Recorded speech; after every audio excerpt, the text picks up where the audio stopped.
Hello focus, आज जिस opportunity के बारे में हम लोग बात करने वाले हैं, ये हमारी high court of judicature at Patna में निकली है, जिसको आप सभी लोग पटना हाई कोर्ट के नाम से जानते होंगे।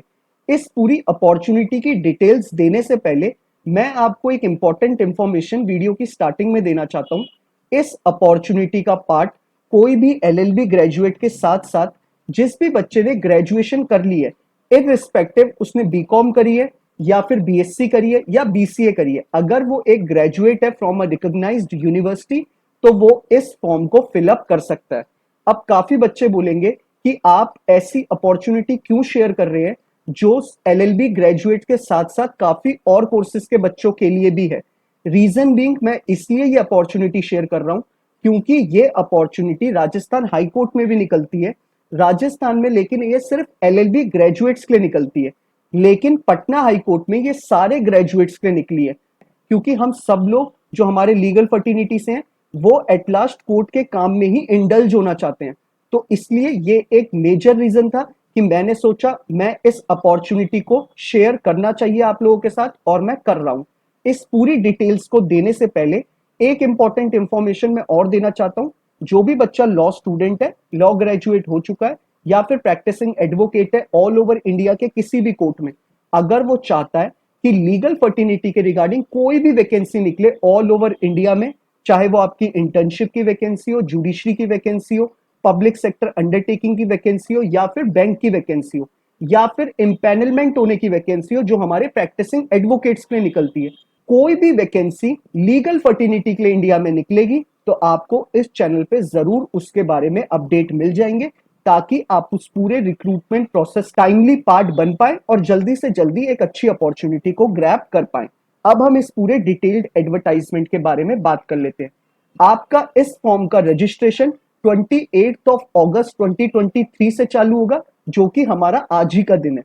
और इस फॉर्म को फिलअप करने की लास्ट डेट रखी गई है 18th ऑफ सितंबर 2023। बिफोर 18th ऑफ सितंबर 2023 आपको ये फॉर्म फिलअप कर लेना है, तभी आप इस पूरे रिक्रूटमेंट प्रोसेस का पार्ट बन पाएंगे। और इसमें जो आपको पेमेंट की लास्ट डेट रखी गई है वो 20 सितंबर 2023 रखी गई है। मेक श्योर आप 20 सितंबर 2023 से पहले अपना रजिस्ट्रेशन और फी पेमेंट कंप्लीट कर ले, तभी आप इस पूरे प्रोसेस का पार्ट बन पाएंगे। पटना हाई कोर्ट जो आपको डेजिग्नेशन ऑफर कर रहा है ये ग्रुप बी की पोस्ट है और आपको डेजिग्नेशन पर्सनल असिस्टेंट की मिलेगी। इसमें जो आपका पे स्केल होने वाला है वो 44,900 से लेके 1,42,400 के इन बिटवीन होगा, और ये आपकी लेवल 7 का पे ग्रेड है। इसमें जो नंबर ऑफ वैकेंसी निकली है वो 36 वैकेंसी इसमें निकाली गई है। अब हम इस 36 वैकेंसी को कैटेगरी वाइज देख लेते हैं। फॉर यूआर कैटेगरी 15 वैकेंसी है, एससी कैटेगरी के लिए 6 वैकेंसी है, एसटी कैटेगरी के लिए 1, एक्सट्रीमली बैकवर्ड ईबीसी कैटेगरी के लिए 7, बैकवर्ड क्लास के लिए 4 और ईडब्ल्यूएस कैटेगरी के लिए 3। टोटल 36 वैकेंसी इस फॉर्म में निकाली गई है। अब हम बात कर लेते हैं एलिजिबिलिटी क्राइटेरिया के बारे में। इसमें सबसे पहले हम एज क्राइटेरिया को देख लेते हैं। इन्होंने जो एज क्राइटेरिया रखा है वो आपका कैटेगरी वाइज रखा है। For unreserved category and EWS category के लिए जो मेल कैटेगरी है उसके लिए बोला गया है अगर आपकी एज 18 टू 37 के इन बिटवीन लाई करती है तो आप इस प्रोसेस का पार्ट बन सकते हैं। फॉर फीमेल कैटेगरी जो आपके यूआर और ईडब्ल्यूएस कैटेगरी से बिलोंग करते हैं उनके लिए एज लिमिट 40 रखी है। बीसी और ईबीसी के लिए 40, एससी और एसटी कैटेगरी के लिए 42 और ओएच लोकोमोटर के लिए 47। तो ये आपका एज क्राइटेरिया इस फॉर्म के लिए रखा गया है। अब हम बात कर लेते हैं एजुकेशनल क्वालिफिकेशन के बारे में।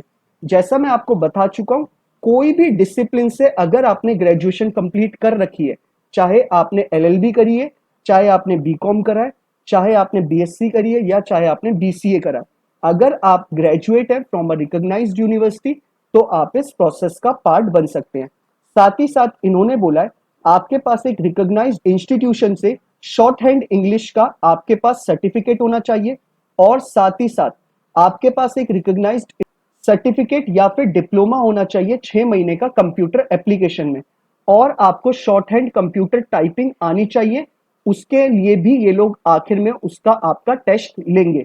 तो ये पूरा आपका एजुकेशनल क्वालिफिकेशन के रिगार्डिंग बताया है मैंने। अब बात कर लेते हैं हम इसमें सिलेक्शन प्रोसीजर के बारे में।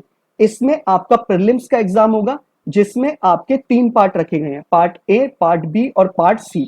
उसमें अभी मैं सिलेबस के साथ आपको पार्ट ए, बी, सी का तीनों चीजें बताऊंगा। फिर उसके बाद आपका पेपर 2 होगा, जो कि आपका मेंस का एग्जाम होगा, जिसमें आपकी short hand computer typing test रखा जाएगा। फाइनली आपका इंटरव्यू कंडक्ट कराया जाएगा। अब हम बात कर लेते हैं मोड ऑफ सिलेक्शन के बाद आपके सिलेबस के रिगार्डिंग। पार्ट ए के सिलेबस में आपका जनरल अवेयरनेस आएगा, आपका जनरल इंग्लिश आएगा और कंप्यूटर अवेयरनेस आएगा।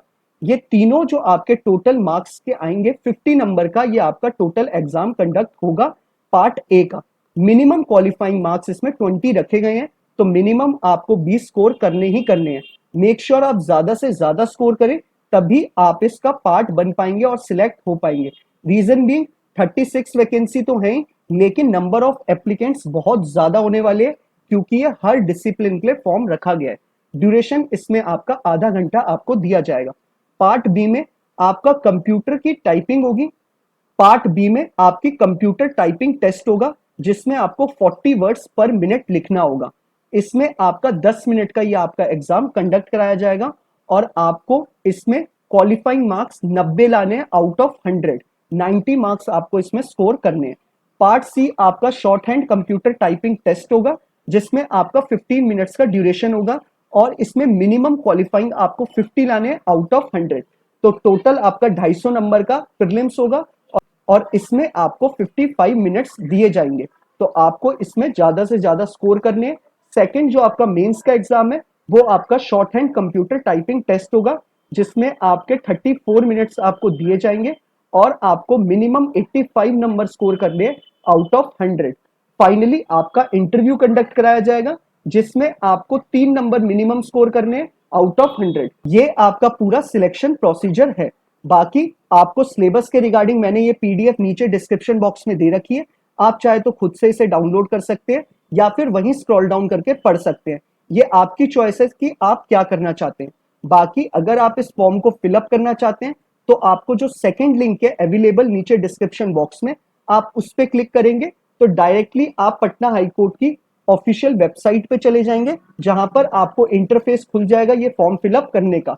अगर आपको इस फॉर्म को फिलअप करने में किसी भी तरीके की कोई क्वेरी अराइज होती है, तो आप मुझे नीचे कमेंट बॉक्स में अपना कमेंट ड्रॉप कर दीजिएगा। मैं पूरी कोशिश करूंगा आपकी क्वेरी को टाइमली रिजॉल्व कर दूं, ताकि आप जल्दी से जल्दी अपना प्रोसेस कंप्लीट कर पाए और अपनी तैयारी उसी हिसाब से शुरू कर पाए। इन केस अगर आपकी ऐसी कोई क्वेरी है जो आप कमेंट बॉक्स में नहीं लिखना चाहते, तो आप मुझे इंस्टाग्राम या फिर ट्विटर पे टेक्स्ट मैसेज ड्रॉप कर सकते हैं। मैं वहां भी पूरी कोशिश करता हूं कि आपकी क्वेरीज का जल्दी से जल्दी रिप्लाई कर दूं। बाकी मैं चाहूंगा अगर आपको ये वीडियो पसंद आई हो, तो आप इसे लाइक शेयर जरूर करिएगा। और अगर आप एलएलबी फर्टिनिटी से बिलोंग करते हैं और आपको ऐसी टाइमली वैकेंसीज के रिगार्डिंग अपडेट्स चाहिए, तो आप इस चैनल को सब्सक्राइब जरूर कर लें। Thank you so much.